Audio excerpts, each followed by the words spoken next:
சபை போதகர் அவர்கள் முன் வந்து நமக்கு வழங்குவார்கள்.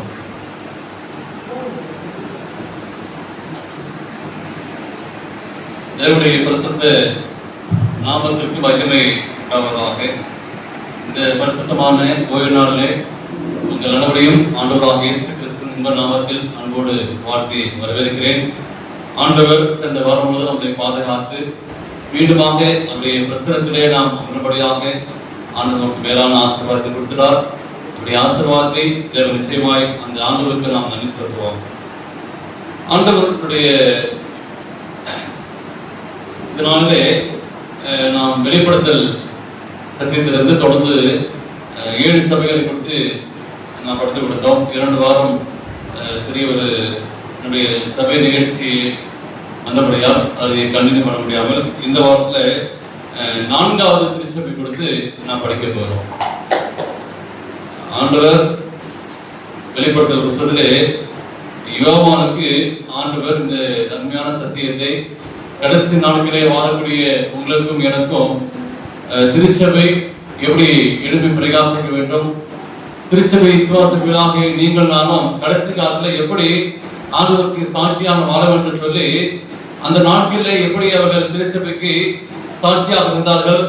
இந்த காலகட்டத்திலே இருக்கக்கூடிய உங்களுக்கும் எனக்கும் இந்த புஸ்தகம் நமக்கு நம்முடைய ஆவிக்குரிய காலத்திலே எழுப்பி பிரகாசிக்க வேண்டும். அதுதான் தேவனுடைய ஒரு நோக்கமாக இருக்கிறது. அதுதான் இந்த வெளிப்படுத்த புத்தகத்திலே யோவானுக்கு ஆண்டவர் பத்மத்திலே அதை வெளிப்படுத்தி இந்த நாளிலே ஆண்டவர் ஆவியார் மூலமாக இந்த புத்தகம் எழுதப்பட்டு அது நீங்கள் நாமும் அப்படிப்பட்ட விசுவாசத்திலே பால்படியாக தேவன் செய்தார். வெளிப்படுத்த 4வது சபை என்று நாம் பார்க்கும்போது தியத்ரா திருச்சபை 18ஆம் வசனத்தை நீங்கள் யாராவது வாசிக்க முடியும் என்று கேட்கிறேன். வெளிப்படுத்தல் 2ஆம் அதிகாரம் 18. தியத்ரா சபையின் தூதனுக்கு நீ எழுத வேண்டியது என்னவெனில் அக்னி ஜுவாலை போன்ற கண்களும் பிரகாசமான வெண்கலம் போன்ற பாதங்களும் உள்ள தேவகுமாரன் சொல்வதாவது. இங்க அதுக்காக ஒரு வார்த்தைகளை யோவான் பதிவு செய்துள்ளார். தேவகுமாரன் சொல்வதாவது தேவகுமாரனுடைய அங்கே திருத்துவத்தை இவர் தேவனுடைய குமாரன் அப்படின்னு சொல்லி, அப்ப இவர் பார்க்கின்ற ஒரு சாயல் தேவகுமாரன் என்ன சொல்ல வராது. அப்ப தியத்ரா சபை மூலமாக நாம் கற்றுக்கொள்ள ஒரு பாடம் என்ன என்பதை மிகவும் தெளிவாக அங்க எழுதுகிறார். அப்ப தியத்ரா திருச்சபை என்று பார்க்கும்போது ஒரு திருச்சபை என்று பார்க்கும்போது அநேகர் நினைக்கிறோம் திருச்சபையிலே நமக்கு ஏதாவது கிடைக்குமா என்று சொல்லி நாம் பார்க்கிறோம். தியத்ரா திருச்சபை என்று பார்க்கும்போது தியத்ரா ஒரு தியாகம் இருந்த ஒரு திருச்சபையாக தாழ்மை உள்ள திருச்சபையாக இருக்கிறது. திருச்சபை என்று பார்க்கும்போது அதனுடைய குணாதிசயம் என்ன? திருச்சபை என்று சொல்லும் போது நான் பில்டிங்க சொல்ற இந்த காங்கிரிகேஷன் விசுவாச பிள்ளைகள் தியத்ராவில் இருந்த போது அவங்க எப்படி இருந்தார்கள் என்று பார்க்கும்போது தியாகமாக இருந்தார்கள், தாழ்மையாக இருந்தார்கள். அப்ப திருச்சபையில அமர்ந்திருக்கிற இந்த கடைசி நாட்களில் வாழக்கூடிய உங்களுக்கும் எனக்கும் நாம் திருச்சபையிலே எப்படி இருக்க வேண்டும், எப்படிப்பட்ட குணங்களாக இருக்க வேண்டும் என்று பார்க்கும்போது 2 காரியத்தை நீங்க நானும் கற்றுக்கொள்ள வேண்டும். அந்த நாட்களே வாங்க இந்த பட்டணம் எப்படி இருந்தது, அந்த பட்டணத்திலேயே சிறப்பு அம்சம் என்ன என்று சொல்லி பார்க்கும்போது ஒவ்வொரு பட்டணத்திலையும் ஒவ்வொரு சிறப்பு அம்சம் இருக்கும். இந்த தியத்ரா திருச்சபையை பார்க்கும்போது இங்கே நான் பார்க்கும்போது அந்த நாட்களே கத்தோலிக்க ஒடுக்குமுறை அந்த காலத்திலேயே வாழ்ந்தார்கள். ஒவ்வொரு நாட்களை நான் பார்க்கும்போது கிறிஸ்துவ ஸ்தாபனம் என்று பார்க்கும்போது இந்த கிறிஸ்துவ ஸ்தாபனத்திலே கத்தோலிக்க அங்கே ஆதிக்கம் இருந்தது. தேவனுக்கு பிரியமானவர்களே, தேவனோடு இருந்து வாழ வேண்டும் என்று பார்க்கும்போது கத்தோலிக்க ஆதிக்கம் இருந்தது. தேவனுக்கு அவர்கள் உண்மையாகவும் தாழ்மையாகவும் தேவ ஜனம் இருந்தார் என்பதை குறிக்கிறது. அப்ப இந்த 7 சபையில உள்ள இந்த பட்டணத்துல மிகவும் ஒரு இந்த பட்டணம் தியத்ரா என்னுமிடத்துல இருந்துச்சு. இந்த காலத்தை வாசிக்கும் போது இந்த பவுலுடைய ஊழியை நீங்க பார்க்கும்போது அப்போஸ்தலர் 13 பார்க்கும்போது தியத்ரா அந்த இடத்துல அவர் ஊழியம் பண்ணார். பவுல் ஒரு ஊழியம் செய்த இடம் தியத்ரா என்னுமிடத்துல பவுல் ஊழியம் செய்தால் அந்த இடம் மிகவும் பிரசித்தி பெற்ற ஒரு ஊழியமாக இருந்தது. இதே காலகட்டம் என்னவென்று நான் பார்க்கும்போது கிபி 538 இருந்து கிபி 1517 வரைக்கும் இருந்துச்சு.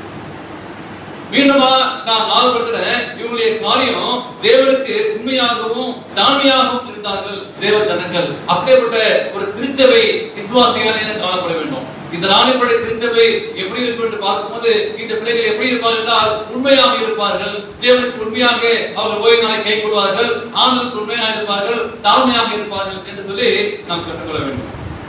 இந்த வசனம் ஆரம்பிக்கும் போது எப்படி ஆரம்பிக்கும் போது தீர்க்கா சபைக்கு ஏதுவன் என்னவெனில் அக்கினி ஜுவாலை போன்ற கண்களும். இங்க அவர் கிறிஸ்து யார், தேவகுமாரன் யார், அவர் எப்படிப்பட்டவர், அவருடைய குணாதிசயம் என்ன என்று பார்க்கும்போது கிறிஸ்துவை இவர் அறிமுகம் செய்யும் போது அக்கினி ஜுவாலை போன்ற கண்கள். அப்படித்தான் யோவான் பார்க்கிறாரு. யார் பார்க்கிறாரு? கிறிஸ்துவை பார்க்கிறாரு. அவருடைய கண்கள் எப்படி என்று பார்க்கும்போது அக்கினி ஜுவாலை போல. இந்த அக்கினி ஜுவாலை என்று பார்க்கும்போது இது பரிசுத்த ஆவியானவர் குறிக்கிறது.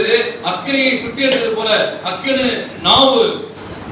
மோசே அங்க போறாரு, எங்க நம்ம பேசினாச்சு, அக்கினியில இருந்து என்ன வந்துச்சு, மோசே அப்படின்னு கூப்பிட்டார்.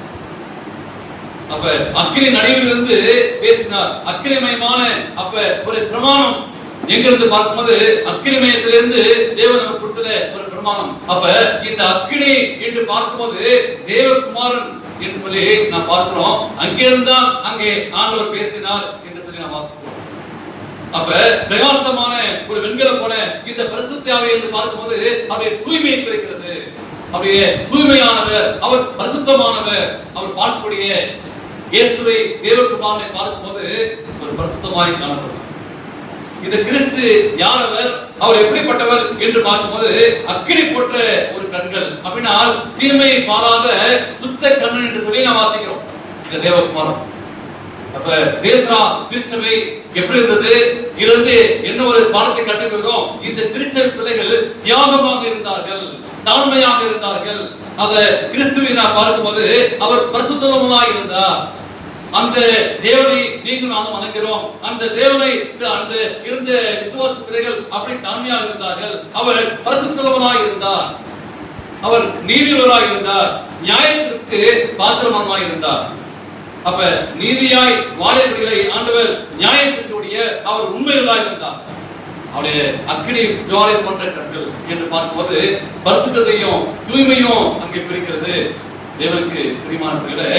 அப்ப பெண்களை போன்ற ஒரு பாகம் வனாந்தரத்துல ஒரு சர்ப்பத்தை உண்டாக்கி என்ன பண்ணாங்க, வனாந்தரத்துல அவர் நோக்கி பார்க்க வேண்டும். வெண்கலமான ஒரு காலத்தை கொடுத்து நான் பார்க்கிறோம். வெண்கலம் போன்ற ஒரு பாகம், உறுதியானவர். வெண்கலத்தை பார்த்தவர் என்ன பண்ணாங்க, வனாந்தரத்துல கொல்லிவாய் சர்ப்பம் கிடைச்சிச்சு. என்ன செய்தார் மோசே, வெண்கல போல ஒரு சர்ப்பம் செய்து அதை பார்த்து என்ன செய்வாங்க, பிடிப்பீர்கள். அப்ப இந்த தீர்க்கா திருச்சபையை அந்த யோவான் பார்க்கும்போது வெண்கலமான ஒரு பாவம், அவ்வளவு ஒரு ஸ்ட்ராங்கான ஒரு உறுதியான அப்படிப்பட்ட உறுதியுடையவர்கள், பாதத்தையுடையவர்கள். அப்படின்னா அந்த விசுவாசத்தையும் ரட்சிப்பையும் நீங்கள் அடைய வேண்டும். அப்படிப்பட்ட உறுதி நம்முடைய உள்ளத்தை வர வேண்டும். வெண்கலம் போன்ற ஒரு உறுதி, அது ஒரு ஸ்ட்ராங்கான அப்படிப்பட்ட ஒரு உறுதியான ஒரு விசுவாசமாக இருந்தார்கள். அப்படிப்பட்ட ஒரு வாழ்க்கையை நீங்க நானும் கற்றுக்கொள்ள வேண்டும். இரண்டாவது என்ன நம்ம கற்றுக்கிறோம் என்று பார்க்கும்போது 19 வசனம், உன் கிரியையும் உன் அன்பையும் உன் ஊழியத்தையும் உன் விசுவாசத்தையும் உன் பொறுமையையும் நீ முன்பு செய்த கிரியைகளையும் பின்பு செய்த கிரியைகளையும் அதிகமாய் அனுகரிக்கிறதையும் அனுகரிக்கிற. அழகா சொல்றாரு. இப்ப நம்ம வச்சுக்கிறோம் 10 வருஷத்துக்கு முன்னாடி ஆரம்ப நாட்கள்ல நீ முன்பு செய்த கிரியையும் இப்ப இருக்க கிரியையும் நம்ம ஒப்பிட்டு பார்க்கணுமா? ஆண்டவர் சொல்றாரு, இந்த திருச்சபையில நீ இருக்கிற உங்களை என்னைய ஆண்டவர் பார்க்கிறாரு. இப்ப நீ 10 வருஷம் நீ பேக் பண்ணி பாரு, இல்ல 25 வருஷம் நீ முன்னாடி அப்ப இருந்த விசுவாசம் அதையே நான் பார்த்திருக்கிறேன். நீ இப்ப எப்படி இருக்கிற என்பதே அறியும். யாரு சொல்றாரு? இது பேதுரு சபைக்கு சொன்னாரு பாஸ்டர், அது நமக்கு இல்ல. இன்னைக்கு யாரும் நமக்கு சொல்லக்கூடிய பாடம் என்னன்னா, நான் முன்பு எப்படி இருந்தேன், முன்படிப்பட்ட விசுவாசம் எப்படி இருந்துச்சு, இப்படி இருந்துச்சு அப்படி சொல்றாரு. அப்ப உன் கிரியையும் உன் அன்பையும் அறிந்திருக்கிறேன். அப்ப கிரியைகளா விசுவாசம் செத்துதாய். அப்ப என்கிட்ட எப்படிப்பட்ட காலம் இருக்கிறது என்று நான் பார்க்கும்போது, ஆனால் அந்த நாட்கள்ல அந்த காலகட்டம், அந்த இருண்ட காலகட்டத்திலே வாழ்ந்த மக்கள் வனாந்தரத்திலே வாழ்ந்தார்கள். உங்களுக்கு தெரியும், 538 இருந்து 1798 வரைக்கும் நம்முடைய 2040 படிச்சிருக்கிறோம். அதுக்கு பேர் என்ன தெரியுங்களா? டார்க் டேஸ், இருண்ட நாட்கள். அப்படிப்பட்ட நாட்களை இந்த பிள்ளைகள் வாழ்ந்தார்கள். ஒரு இருண்ட நாட்களை போல அந்த நாட்களே வாழ்ந்தார்கள், வனாந்தரத்திலே வாழ்ந்தார்கள். ஏன் இங்க இப்படி சொல்றாங்க என்று பார்க்கும்போது, உன் கிரியையும், உன் அன்பையும், உன் ஊழியத்தையும், உன் விசுவாசத்தையும், உன் பொறுமையையும் நீ செய்த எல்லா கிரியையும் இந்த திருச்சபையுடைய வாழ்க்கை காலகட்டம் பார்க்கும்போது இருண்ட காலகட்டத்திலே வாழ்ந்த பிள்ளைகள் ஆனதற்காக அப்படிப்பட்ட வனாந்தரத்திலே வாழ்ந்தார்கள். ஏனென்றால் நம்ம வாசிச்சோம், அங்க ரோமன் கத்தோலிக்க திருச்சபை, இந்த மெய்யான திருச்சபைக்கு கொடுக்கப்பட்ட உபத்திரங்கள் தெரியுங்களா? மலைக்கு ஓடி போனாங்க. அங்கே அவங்க வாழ்ந்த வாழ்க்கையிலே உண்மையாக தொழுகை செய்யவில்லை, ஓய்வு நாளை ஆசிரியக்கவில்லை. அங்கே ரோமன் கத்தோலிக்க திருச்சபை வந்து ஓய்வு நாளை ஆசிரியப்பதற்கு உபத்திரம் கொடுத்தார்கள். ஆனால் வனாந்தரத்துக்கு போனாங்க, மலைக்கு ஓடி போனார்கள். மலையிலே அந்த இடுக்கிலே வாழ்ந்தார்கள். அப்படியேப்பட்ட உபத்திரத்தை நீ எப்படி இருந்த, உன் விசுவாசம் எப்படி இருந்துச்சு, திருச்சபை வைத்த வைராக்கியம், ஆண்டவர் வைத்த வைராக்கியம், இந்த திருச்சபையில அப்படிப்பட்ட ஒரு நாட்கள் வாங்கினாங்க, உபத்திரத்தை பெற்றார்கள். ஓய்வு நாள் என்ன பண்ணாங்க? வைராக்கியமா ஆசிரித்தாங்க. யோவான் எழுதுகிறார், உன் விசுவாசத்தையும் எவ்வளவு விசுவாசமாக வாழ்ந்தாங்க. இந்த தீர்த்தரா திருச்சபை பார்க்கும்போது அவ்வளவு விசுவாசம். வனாந்தரத்தில் வாழ்ந்தாலும் சரி, மலையில வாழ்ந்தாலும் சரி, என் ஆண்டவருக்காக, தப்பீத்திற்காக, நான் ஓய்வு நாளுக்காக உண்மையா வாழ்ந்தாங்க. இந்த நாட்கள்ல இந்த திருச்சபைய கடைசி நாட்களில் வாழக்கூடிய உங்களுக்கு எனக்கும் தீர்த்தரா திருச்சபை கற்றுக்கொள்ள இரண்டாவது பாடம் என்று பார்க்கும்போது, தேவனுடைய திருச்சபை நாட்களிலே இந்த திருச்சபை பாராட்டு பெற்றது. இன்னைக்கு இந்த வெள்ளூர் செக்ஷன்ல இந்த நாளைப்பட்ட திருச்சபை எப்படி பாராட்டு பெற முடியுமா? இந்த திருச்சபை விசுவாச பிள்ளைகள் உண்மையாக இருப்பார்கள், ஓய்வு நாளை உண்மையுத்தமாக இருப்பார்கள் என்று சொல்லி அப்படிப்பட்ட பாராட்டு பெற்றதுமா இந்த தீர்த்தரா திருச்சபை அப்படிப்பட்ட பாராட்டு பெற்றது. அப்ப சத்தியத்தின் மேல் விசுவாசமா வாழ்ந்தாங்க. அந்த நாட்களை நான் வாசிக்கிறோம், வாலண்டியர்ஸ் என்றவர்கள் அங்கே அப்படிதான் வாழ்ந்தாங்க. அந்த அவங்க ரொம்ப தியாகம் பண்ணாங்க. நம்முடைய அட்வென்டிஸ்ட் வாலண்டியர்ஸ் என்று நான் வாசிக்கிறதுக்குலாம் இப்பதான் தொகையில வனாந்தரத்துல வாழ்ந்தாங்க. இந்த ஓய்வு நாள் சத்தியத்திற்காக வாழ்ந்தார்கள், உண்மையாக இருந்தார்கள். உபத்திரத்தை செஞ்சாங்க. நம்ம எல்லாம் இன்னைக்குதான் என்ன பண்றோம்? சிலிண்டர் இன்னைக்கு பெட்ரோல் இல்ல, சிலிண்டர் இல்ல, இப்படிதான் என்ன பண்றோம்? கொரோனா நோய் இருந்துச்சு, வேற என்ன உபத்திரம் கண்டிருக்கிறது பார்ப்போம். சத்தியத்திற்காக ஏதாச்சும் உபத்திரத்தை நம்ம கண்டிருக்கிறோமா? ஒன்னும் கண்டதில்லை. ஆனா அவங்க உபத்திரத்தை கண்டார்கள். என்ன பண்றோம்? ஓடி போய் ஒண்ணு பெட்ரோல் இல்ல அப்படின்னு சொல்லி நாங்க வாங்கி வச்சுக்கிறோம், கேஸ் இல்ல வாங்கி வச்சுக்கிறோம். என்ன தெரியுங்களா? எதுக்கு? சாப்பாட்டு. எங்க சாப்பாடு எல்லாம் போயிடுமோ, எங்க போயிடுமோ? சத்தியத்திற்காக ஒரு உபத்திரத்தை, இந்த உபத்திரத்தை சந்திக்கல. ஆனா இந்த திருச்சபை உபத்திரத்தை சந்திச்சாங்க, எதையும் சேர்த்து வைக்கல. என்ன பண்ணாலும் பரவாயில்ல, எனக்கு வீட விட்டு என்ன பண்ணாங்க? வனாந்தரத்துக்கு போனாங்க, வீட்டுக்கு போல, தெரியுங்களா? வீட்டுக்கு போனாங்க. இதுனாலும் பரவாயில்ல, எனக்கு என்ன முக்கியம்? ஓய்வு நாள் முக்கியம், சத்தியம் முக்கியம். நீ என்ன செய்வ? கொலை செய்வியா? வீட வச்சுக்க. வனாந்தரத்துக்கு போனாங்க. மலைகளிலும் குண்டுகளிலும் பனி மத்தியிலும் இடுக்களில் இருந்து அங்க ஓய்வு நாள் ஆசிரித்தாங்க. அதான் இருண்ட நாட்களை சந்தித்த ஒரு திருச்சபை இந்த திருச்சபையா இருந்துச்சு. சரிங்களா? ஏன் யார் உபத்திரம் கொடுத்தாங்க? நம்ம ஏற்கனவே படிச்சிருப்போம், இருந்தாலும் ஞாபகத்துக்கு வருவோம். வெளிப்படுத்தல் 12:17 வாசிங்க.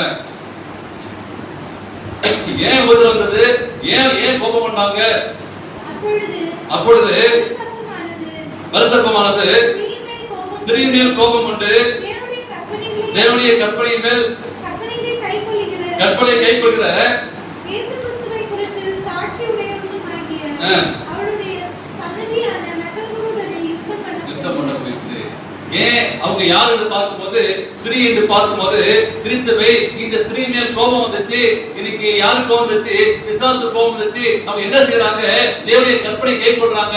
அப்பொழுது இந்த திருச்சபை நாட்கள்ல அவர்கள் வனாந்தரத்துக்கு போனாங்க. இந்த திருச்சபை மேல் கோபம் கொண்டு யுத்தம் பண்ண போயிட்டு வெளிப்படுத்தல் 12:14 வாசிக்கலாம். 12:14 ஸ்திரீயானவர் அந்த பாம்பின் அந்த பாம்பின் முகத்திற்கு விலகி ஒரு காலமும் காலங்களும் அரைக்காலமாகிய போஷிக்கப்படத்தக்கதாக வனாந்தரத்தில் உள்ள தன் இடத்திற்கு பறந்து போகும்படி பெருக்கழுகின் 2 சிறகுகள் கொடுக்கப்பட்டது. அப்ப அரைக்காலமும் காலமும் 3. அப்ப அந்த பாம்பின் முகத்திற்கு அப்படின்னா எந்த பாம்புங்க? பழைய பாம்பாகிய வலு சர்ப்பம் வந்து வாசிக்கிற அந்த பாம்பின் முகத்திற்கு விலகி. அப்ப ஏதேன் தோட்டத்துல ஒரு பாம்பு வந்துச்சு, யாரு அது? சாத்தான். அப்ப அந்த சாத்தான் உபத்திரத்துக்கு விலகி என்ன பண்ணாங்க? வனாந்தரத்துக்கு போனாங்க. இந்த திருச்சபை மேல் இந்த 10 கற்பனையை கைக்கொள்கிற இந்த திருச்சபை மேல் உபத்திரம். சரிங்களா? அவங்க என்ன செய்யறீங்களா? கவனிச்சிங்களா? அவர்கள் கொல்லப்பட்டார்கள். நல்லா கவனிச்சு பாருங்க. இந்த சத்தியத்திற்காக என்ன செய்யறாங்க? கொலை செய்தார்கள், கொல்லப்பட்டார்கள். இப்படிப்பட்ட அப்ப குன்றில வாழ்ந்து தேவனுக்கு உண்மையாக இருந்தார். இந்த திருச்சபை திருச்சபை நாட்களிலே அடைந்த உபத்திரத்தை குறித்து நாம் பார்த்துக் கொள்கிறோம். ஆனால் இப்படிப்பட்ட உபத்திரங்களை அவர்கள் சகித்தார்கள். இந்த திருச்சபை ஆண்டவருக்கு உண்மையாக சாட்சியாக இருந்தார்கள். நமக்கு ஒரு சின்ன ஒரு பிரச்சனைனா நம்மள தாங்கிக் கொள்ள முடியல. ஒரு சின்ன பிரச்சனைனா சர்ச்சைக்கு வர முடியல. என்ன பண்றாங்க நம்ம உடனே? அதனால சர்ச்சைக்கு வர முடியல. ஆனா அவர் எவ்வளவு பத்திரம் பண்ணுவாங்க. ஆனா ஆலயம் மேல, ஓய்நாள் மேல, சத்தியத்தின் மேல, திருச்சபை மேல வைராக்கியமா இருந்தாங்க. நம்ம கற்றுக்கொள்ள ஒரு பாடம் என்னன்னா, இந்த திருச்சபை கற்றுக்கொள்ள பாடம் என்ன? நம்முடைய நாட்களிலே இந்த கடைசி நாட்களில் வாழக்கூடிய உங்களுக்கு எனக்கும் அவ்வளவு பத்திரத்தையும் என்ன பண்ணாங்க? ஆண்டவருக்கு உண்மையா இருந்தாங்க, சாட்சியா இருந்தாங்க.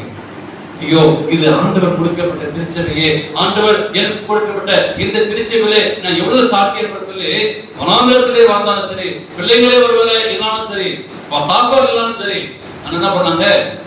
உண்மையா இருந்தாங்க. நிறைய என்ன பண்றோம்? ஏன் லேட் ஆயிடுச்சு? என்ன பண்றோம்? நிறைய சாப்பிட்டு பகுதி சொல்றோம். ஏன் சர்ச்சைக்கு வரல? நிறைய சாப்பிட்டு பகுதி சொல்றாங்க. அப்படின்னா இந்த திருச்சபை என்ன பண்ணாங்க? சாப்பிட்டு பகுதி சொல்லல. என்ன ரோமனுக்கு எவ்வளோ உபத்திரம் கொடுத்தாங்க, எல்லாத்தையும் தாங்கி கொண்டாங்க. சரிங்களா? திருச்சபை என்று பார்க்கும்போது இவரை குணாந்தரத்துக்கு என்ன 2 காரியம் சொன்னேன். என்ன பண்ணாங்க? 2 காரியம் சொன்னேன். ஒண்ணு என்ன பண்ணாங்க? இவரை அர்த்தம் சொன்னேன். 2 காரியம் சொன்னேன். தியாகம் பண்ணாங்க. சரிங்களா? ஏதாச்சும் ஆண்டவர் என்ன பண்ணாரு? தன்னுடைய சொந்த குமாரனுக்கு தியாகம் பண்ணாங்க. அவர் திருச்சபை என்று பார்க்கும்போது ஏதாச்சும் அங்கே நம்ம தியாகம் பண்ண வேண்டும். தியாகம் பண்ணாங்க. ஆண்டவருக்காக, ஓய்ஞருக்காக, ஒருவேளை பிள்ளைகளே மறைத்தாலும் சரி, என்ன பத்திரம் சரி, தியாகத்தோடு இருக்காங்க. 3வது படிக்கும்போது வெளிப்படுத்தல் 2ஆம் அதிகாரம் 20ஆம் வசனம். ஆகிலும் உன் பேரில் எனக்கு குறை உண்டு. என்னவெனில் தன்னை தீர்க்கதரிசி என்று சொல்கிற ஸ்திரீயானவள்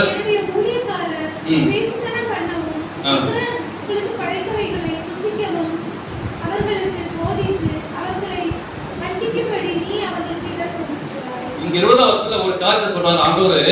இந்த காரியத்தை குறித்து கடினமாக யாரை குறித்து வாசிக்கும் போது, ஆகிலும் உன் பேரில் எனக்கு ஒரு குறைவு உண்டு. இன்னைக்கு திருச்சபை விசுவாசிப்பது மத்தியிலே வாழும்போது, திருச்சபை பார்க்கும்போது, ஆண்டவரே என்னிடத்தில் என்ன குறைவு உண்டு? எல்லாரும் நம்ம பர்ஃபெக்டா இருக்கணுமா? எல்லாம் பர்ஃபெக்டா இருக்கணுமா? எல்லாம் இருக்கிறோமா? எங்கேயோ இருக்குது இல்ல, எங்கேயோ சம்திங் ஏதோ ஒரு குறை இருக்கு. ஆனா இங்க ஆண்டவர் சொல்றாரு, உன் பேரில் எனக்கு குறைவு உண்டு. அது என்ன குறை நம்ம பார்ப்போம். என்ன சொல்றாரு பாருங்க. என்னவெனில் தன்னை தீர்க்கதரிசி என்று சொல்கிற எசபேல். அப்ப இந்த எசபேல் அவங்க இடம் கொடுக்கிறாய். அப்படின்னா யார் இந்த எசபேல்? என்ன இடம் கொடுக்கிறாங்க என்று பார்க்கும்போது, ஆகாப் என்ற இஸ்ரவேலின் ராஜாவாகிய மனைவி. இவங்க குறித்து நீங்க வாசிக்கும் போது 1 ராஜாக்கள் 16ஆம் அதிகாரம் 17ஆம் அதிகாரம் 18ல பார்க்கலாம். இவங்க என்ன பண்ணாங்க? அந்த தேசத்தாலைவர் ஆகாப் ராஜாவை என்ன பண்ணாங்க? தவறாக வழிநடத்தினாங்க. இந்த எசபேல் என்ன பண்ணாங்க? தவறான வழிநடத்தினாங்க. அவங்களுக்கு பின் சென்று போனாங்க. தவறான போதனைகளை புகுந்து தேவனுடைய தீர்க்கதரிசிகளை கொலை செய்தார்கள். இன்னைக்கு நீங்க நான் பார்க்கும்போது என்ன செய்யறோம்? நல்லா தான் இருக்கிறோம். சில பேர் என்ன செய்யறோம்? தவறான வழிகளை நம்ம போயிடுறோம். அந்த எசபேல் தீர்க்கதரிசி மாறி போயிடாத, உன் பேர்ல குறை இருக்கு. நீ எப்படி இருந்த பஸ்ல வாசிச்சோம், நீ உன் கிரியையும் உன் அன்பையும் உன் ஊழியத்தையும் உன் விசுவாசத்தையும் உன் பெருமையும் நீ முன்பு செய்த போல பின்பு செய்திருக்கிறியா இருக்கிற எல்லாமே செய்த எல்லாம் செய்த. ஆனா என்னாச்சு, உன் வாழ்க்கை என்னாச்சு, சட்டுன்னு மாறிடுச்சு. உன் பேர்ல உனக்கு குறை உண்டு. நீ எசபேல் தீர்க்கதரிசிக்கு பின்பற்றி அந்த ராஜா மாறு, அப்படி நீ போயிட்ட. அப்ப இந்த வேதாந்தத்தை பார்க்கும்போது அப்ப இந்த எசபேல் ஆகாப் ராஜாவை தவறான வழியிலே நடத்தினாங்க. ஒருவேளை சில பேர் சென்னையில பண்ணுவாங்க, சனிக்கிழமை சர்ச்சைக்கு வருவாங்க, விசுவாசமா இருப்பாங்க. ஒரு நாள் ஞாயிற்றுக்கிழமை வீட்டுக்கு போனேன், சரிங்களா? அப்ப என்ன பண்ணாங்க, அவங்க இல்ல பக்கத்துல சொன்னாங்க, பாஸ்டர் அவங்க இந்த ஆரம்ப சர்ச்சைக்கு போயிட்டாங்க, அந்த மீட்டிங் போயிட்டாங்க பாஸ்டர். யாருங்களா யாருங்களா சகோதரி விசுவாசு ஞாயிற்றுக்கிழமை அங்க எங்க ஒரு கூட்டம் போடுவாங்க, ஆரம்பால் அங்க போயிட்டாங்க. ஒரு நாள் போயிட்டு வந்து பார்த்தா வீட்டுல ஆரம்பால் காலம் இருந்துச்சு.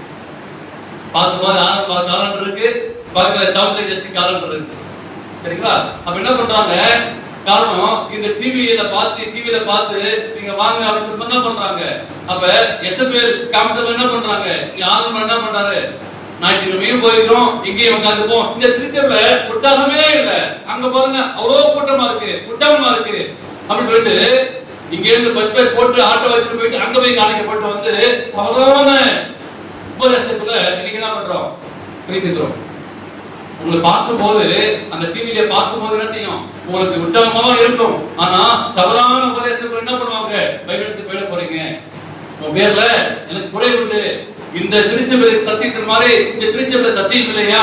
யோசிச்சு பாருங்க. அப்ப தவறான உபதேசத்துக்குள்ள அநேகர் போறாங்க, நீங்களும் போயிடாதீங்க, உங்க பேர்ல எனக்கு குறை உண்டு. அந்த ஆகாப் ராஜா தவறான வழியிலே போனாங்களே, அங்கே கொலை செய்தார்கள். கடைசி நாட்களே இப்படிப்பட்ட ஒரு பிரச்சனையை சந்திக்க போகக்கூடிய ஒரு காலம் வரும், பைபிள் பிடிக்கப்பட்ட ஒரு காலம் வரும், தவறான உபதேசங்கள் வரும். அதுக்கு நீங்க செவிசாய்த்து போயிடா போறீங்க, அனந்தப்படாது.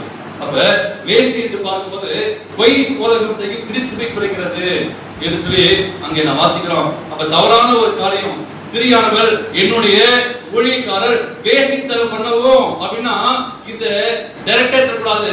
தவறான உபதேசத்தை என்ன பண்ணாங்க, கை கொண்டார்கள். ஞாயிறு ஆசிரியப்பு இப்படிப்பட்ட தவறான உபதேசம், கள்ளத்தினாலே குட்போட என்னைக்கு வரப்போகுது பார்த்தீங்களா, அன்னைக்கு பார்க்கும்போது என்ன பண்ணுவாங்க, தவறான உபதேசம். அப்ப அவர் மறுச்சனால அவர் ஒரு 7 வார்த்தையை கொண்டாட்டி துக்கம் பண்ணிட்டு போறாங்க. தவறான சத்தியத்தை பேர போறீங்க, விழிப்பா இருங்க, உன் பேர்ல குறை உண்டு என்று சொல்லி நான் வாசிக்கிறேன். அப்ப விக்கிரக வழிபாடு போர்ப்பு மார்க்கத்தை இந்த வேசித்தனத்தை குறிக்கிறது. அப்ப கிறிஸ்து விட்டு யாரெல்லாம் விலகி போறாங்களோ தவறான உபதேசம். கிறிஸ்து விட்டு விலகி போகக்கூடிய காலம் ரோமன் கத்தோலிக்க மார்க்கம் என்ன செய்து அவருடைய போதகத்திற்கு தேவனுடைய ஜனங்களுக்கு என்ன பண்ணாங்க, இடம் கொடுத்தார்கள். கொஞ்சம் இடம் கொடுத்தா போயிட்டு தெரியுங்களா, இருடா இங்க உற்சாகமா இல்லையே, அங்க வந்து என்ன பண்றாங்க, அன்னி பாட்டு பேசுறாங்க, உற்சாகமா இருக்கு, அங்க கை தட்டுறாங்க.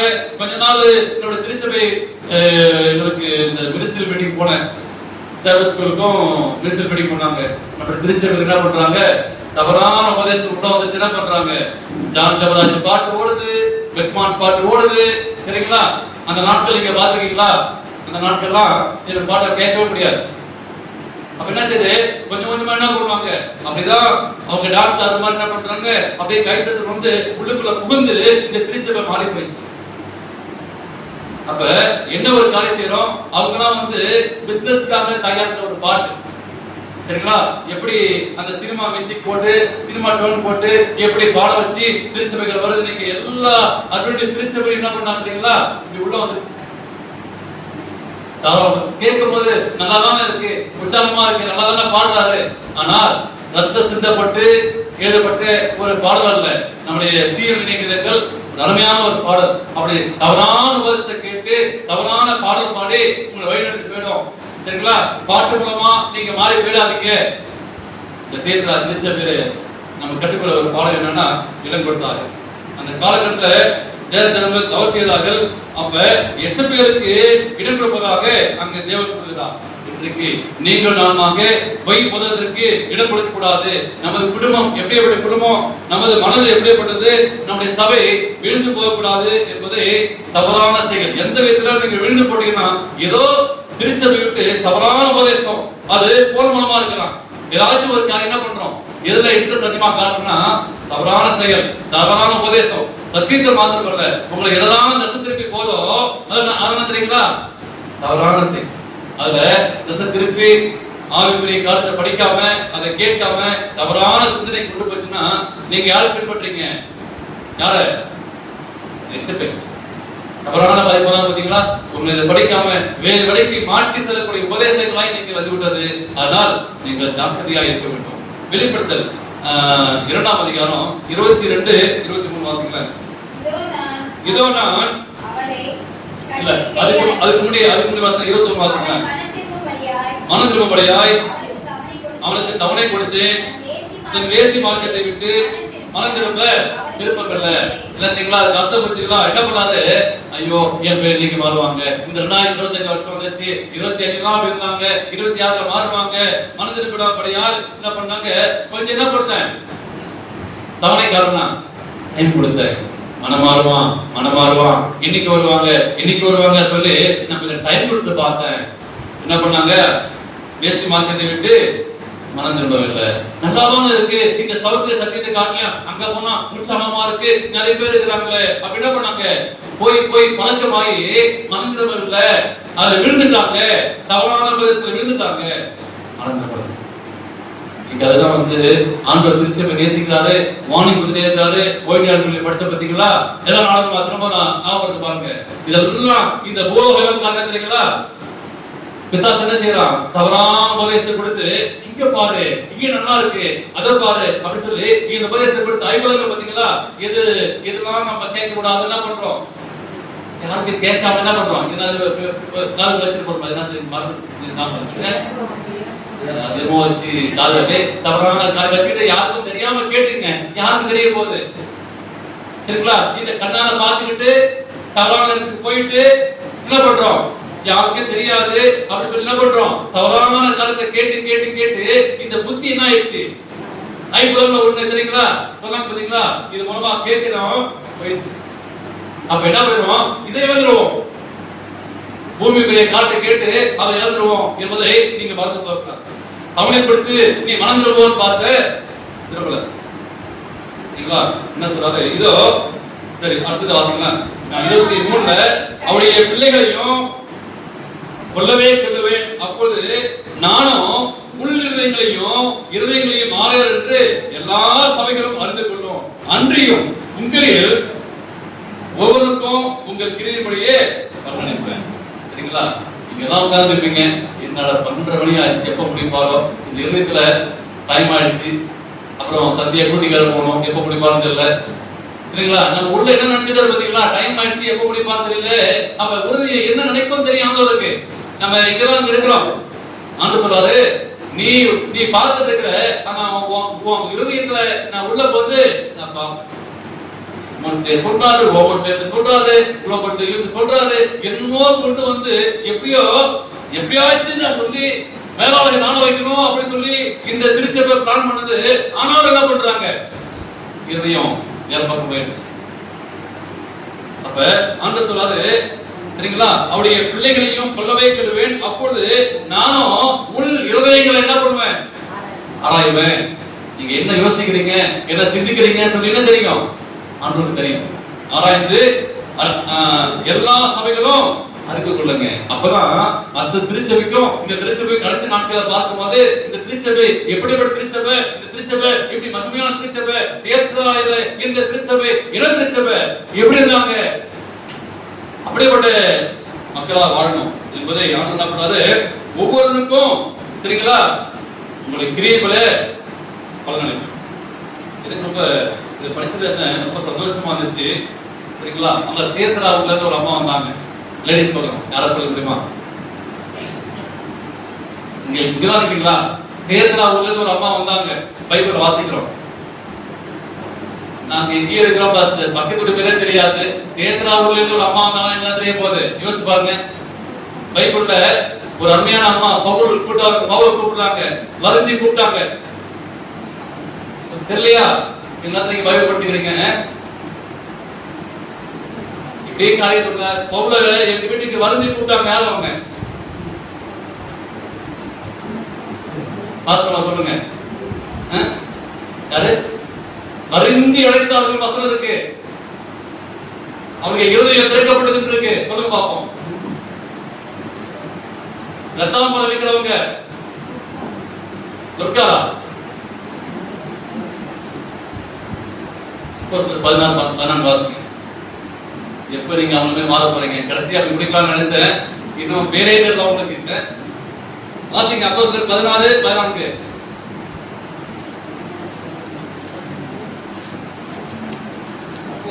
அப்பொழுது தியத்திராவுதாரும் ரத்தாம்பரம் விக்கிரகங்களும் தேவனை வணங்குவாங்கிய லீதியார் கேள்விப்பட்டிருக்கீங்களா?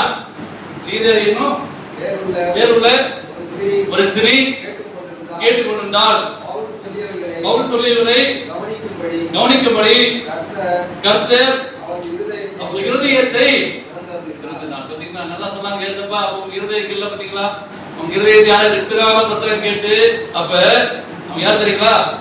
ஐரோப்பாவுல ஃபர்ஸ்ட் விசுவாசி. அவங்க ஐரோப்பியத்துல ஃபர்ஸ்ட் விசுவாசியாருன்னா அந்த லீதியா.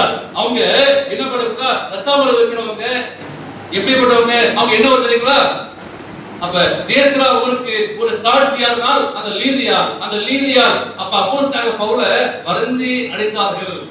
எங்க வீட்டுக்கு வாங்கன்னு சொல்லி அந்த அம்மா செய்த ஊழியம் தான் ஒரு பெஸ்ட் மினிஸ்ட்ரி சரிங்களா? அவங்க செய்த ஊழியம் ஒரு பர்சனல் மினிஸ்ட்ரி செஞ்சாங்க. அவங்க என்ன பண்ணாங்க? அவங்க ஞானஸ்நானம் எடுத்து எங்க வீட்டுக்கு வாங்கன்னு சொல்லி என்ன தராங்க? தன் வீட்டார் அனைவரையும் ஆதாயப்படுத்தினாங்க. ஒரு ஊர்ல ஒரு தியேட்டரா ஊர்ல யார் இருந்தாங்க? லீதியா. அப்ப இந்த ராணிப்பேட்டை திருச்சபையில ஒரு லீதியராக நீங்க மாற வேண்டும். பாஸ்டர் எங்க வீட்டுக்கு வாங்க அங்க வந்து சொல்லி அந்த தியேட்டரா திருச்சபைக்கு ஐரோப்பா கண்டிலே முதல் விசுவாசியாக மாறினாங்க. இன்னைக்கு இது வருஷம் இருக்கிறோம். ஆனதே தியேட்டரா திருச்சபையிலிருந்து கற்றுக்கொண்ட நான் லீதியராக நான் மாற வேண்டும். ஆனதே என் குடும்பம் அனைவரும் இயேசுவை ஏற்றுக்கொள்ள வேண்டும். என் ஊரு இயேசுவை ஏற்றுக்கொள்ள வேண்டும். அங்க பவுலை வருந்தி அழைத்தார். எங்க வீட்டுக்கு வாருங்க. தியேட்டராவில் இருக்கிற லீதியா இருதயம் உடைக்கப்படுச்சு. இருதயம் திறக்கப்படுச்சு. இன்னைக்கு நம்முடைய இருதயம் உடைக்கப்பட வேண்டும். நம்முடைய கல்லான இருதயம் உடைக்கப்பட வேண்டும். ஆண்டவரே தியேட்டரா திருச்சபை விசுவாசிக்க நான் மாற வேண்டும். ஆண்டவரே ஒரு தியாகமாய் நான் மாற வேண்டும். உண்மையாய் மாற வேண்டும். அந்த லீதியாரை போல மாற வேண்டும். ஆண்டவரே அந்த தியேட்டரா அந்த லீதியார் மூலமாக அந்த இடம் ரட்சிக்கப்படுச்சு. ஐரோப்பா கண்ட்ரி ஒரு பெரிய திருச்சபையாக மாறிச்சு. ஒரே ஒரு லீதியா தியேட்டரா. எவ்வளவு கொடுமை, எவ்வளவு உபத்திரந்துச்சு. நானும் ரத்தாம்பரம் இருக்கிற ஒரே ஒரு ஸ்திரியானவர் அந்த பவுலுடைய வார்த்தையை கேட்டு இழுக்கப்பட்டு மனம் இழுக்கப்பட்டு மனம் உடைக்கப்பட்டு இருதயம் கிழிக்கப்பட்டு இயேசுவை ஏற்றுக்கொண்டார். இந்த சமுத்திர திருச்சபை சத்தியத்தை ஏற்றுக்கொண்டு அதே போல இந்த ஃபர்ஸ்ட் திருச்சபை சமுத்திர திருச்சபையில இந்த லீதியா இருந்தான்னு பார்க்கும்போது எவ்வளவு சாட்சி பார்த்தீங்களா? உங்களுடைய வாழ்க்கையிலையும் என்னுடைய வாழ்க்கையிலையும் உபத்திரங்கள் வரும், கஷ்டம் வரும், பிரச்சனை வரும். சோர்ந்து போறாதீங்க. பன்னாயிரம் பேர் வாழ்ந்தார்கள், வார்னிங்ஸில் வாழ்ந்தாங்க. உபத்திரம் வந்தது, கஷ்டம் வந்தது. ஆண்டவருக்கு சாட்சியாக இந்த திருச்சபை வந்தது. இந்த ராணிப்பேட்டை திருச்சபை எத்தனை யுகங்கள் வந்தாலும், எத்தனை கஷ்டம் வந்தாலும், எத்தனை பிரச்சனை வந்தாலும், எத்தனை போராட்டம் வந்தாலும் ஆண்டவருக்காக சாட்சியாக வாழ சொல்லி ஒப்புக்கொடுங்க.